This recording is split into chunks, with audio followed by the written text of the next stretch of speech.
Police এখন ক্ষমা চাইবে, পুলিশ এখন ক্ষমা চাইবে, যেহেতু তারা বাড়াবাড়ি করেছে পুলিশ এখন ক্ষমা চাইবে।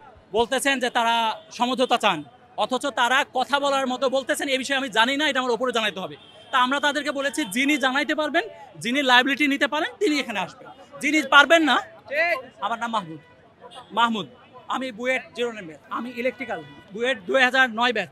ঘটনা ঘটেছে গত 6 মাস ধরে।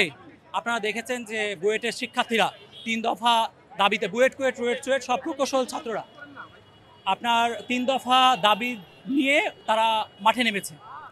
তারা কারো, আপনারা দেখেছেন এর আগে তারা স্মারকলিপি দেখে দিয়েছে, রাতে মিছিল করেছে যাতে জনদুর্ভোগ না হয়, কারো কোনো ক্ষতি না হয়, অথচ এতক্ষণ পর্যন্ত আমাদের কোনো কথা শোনা হয় নাই।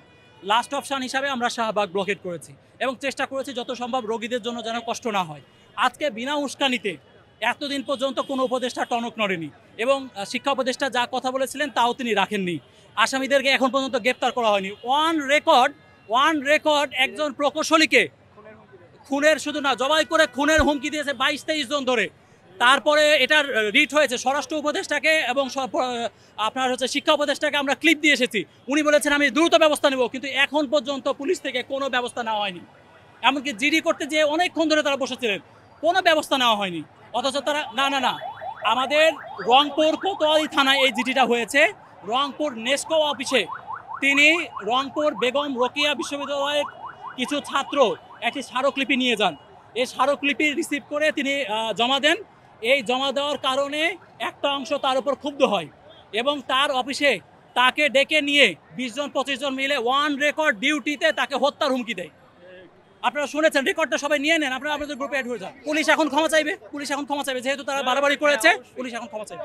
আমি হচ্ছে পিজি থেকে ঘুরে আসলাম, আমার মাথায় 3টা সেলাই লেগেছে, তো আমি ওখানে কিন্তু আরো 20-30 জন দেখেছি, কিন্তু এটা আরো সময় লাগবে আমাদেরকে গুনতে। আনুমানিক সংখ্যাটা বলতে পারি, এই সংখ্যাটা আরো বেশি। তো সুতরাং এই রক্তের দায় পুলিশকে নিতে হবে। জুলাইয়ের পর আনুমানিক আমি বলতে পারি 50, তবে আমি দেখেছি তখন 20-25 জন। এখন অবস্থান করছি, এটা বরঞ্চ আপনি পুলিশ এবং উপদেষ্টাদেরকে জিজ্ঞেস করুন যে তারা কেন শাহবাগে, ঢাকা ইউনিভার্সিটি, বুয়েটে এদিকে আসতে পারতেছে না, 1-2 দিন না 3 দিন ধরে আসতে পারতেছেন না, তারা এই রাস্তা থেকে উঠে গিয়েছেন, কেন আসতে পারতেছেন এটা উপদেষ্টাদের জিজ্ঞেস করুন। আমরা পরবর্তীতে কি করব এটা উপদেষ্টাদের জিজ্ঞেস করুন। না, ওখানে ওই কমিটিতে আমাদের কোনো প্রতিনিধি নাই, তারা নিজের একটা কমিটি করেছেন আমাদের সাথে কোনো আলাপ আলোচনা ছাড়াই। আমাদের সাথে আমাদের সাথে, আমি বলি আমাদের সাথে কোনো আলাপ আলোচনা না করে ওনারা করেছেন, এটা হলো প্রথম কথা। দ্বিতীয় কথা হচ্ছে উপদেষ্টার সাথে গতকালকে থেকে আমাদের কথা হয়েছে যে তারা শাস্তির ব্যবস্থা করবেন, যে শাস্তির ব্যবস্থা কিন্তু তারা করেননি। তৃতীয়ত, আমরা আগে থেকে আপনাদের বলছি, গতকালকে বলছি উপদেষ্টাদের এখানে আসতে হবে, কাল রাতে আসে নাই, আজকেও কিন্তু আসে নাই। সুতরাং তারা আসতে চাই, তারা বলে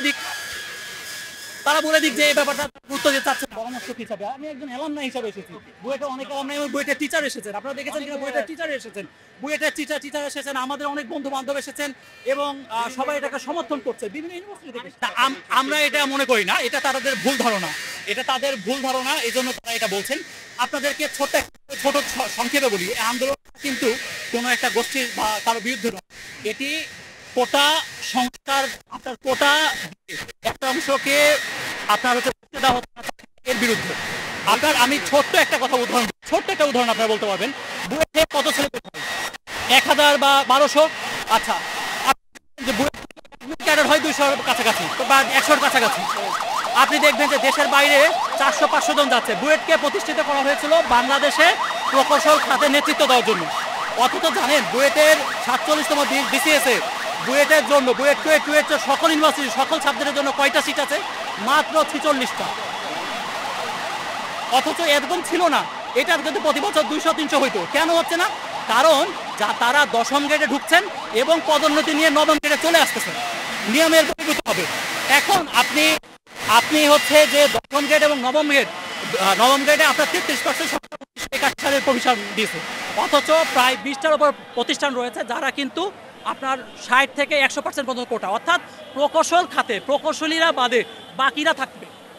তো বুয়েটের ছেলেরা কি তাহলে বিসিএস এ পরীক্ষা দিবে? তারা দেশের বাইরে যাবে? আপনারা চান তারা প্রাইভেট চাকরি করবে? তাদের জন্য সরকারি চাকরি ওপেনিং আপনি রাখবেন না? তারা অযোগ্য যদি হয়, আপনার সবার সাথে সারা বাংলাদেশের সাথে প্রতিযোগিতা করে এখনও কিন্তু তারা বিসিএস এ টিকে আছে। আপনি মেধার ভিত্তিতে আসেন, আপনি এই প্রশ্নটা তাদের করেন, আপনার মেধা নিয়ে কি ভয়? আপনি মেধার ভিত্তিতে আসেন, মেধার ভিত্তিতে যদি যে পাবে সে এখানে চাকরি পাবে, অসুবিধা কি? আপনি দশম এবং নবম গ্রেড উভয় দিয়ে, এবং আপনারা বলবেন অন্য গ্রেডে কি দশম এবং নবম গ্রেড থেকে বাকি গ্রেডগুলো পূর্ণ হয়। সুতরাং আপনি যদি নবম গ্রেডে বুয়েটের ছেলেরা ঢুকতে না পারে, রুয়েট কুয়েট চুয়েটের ছেলেরা ঢুকতে না পারে, তারা কিন্তু এই প্রকৌশল সেক্টর থেকে বের হয়ে গেল। আপনাদের এই প্রশ্নটা তাদের করা উচিত। বাংলাদেশের বাজেটের 54% বা আর এর বড় অংশ প্রকৌশলীরা খরচ করে। আপনারা নানান দুর্নীতির কথা শুনেন, নানান দুর্নীতির কথা বলেন।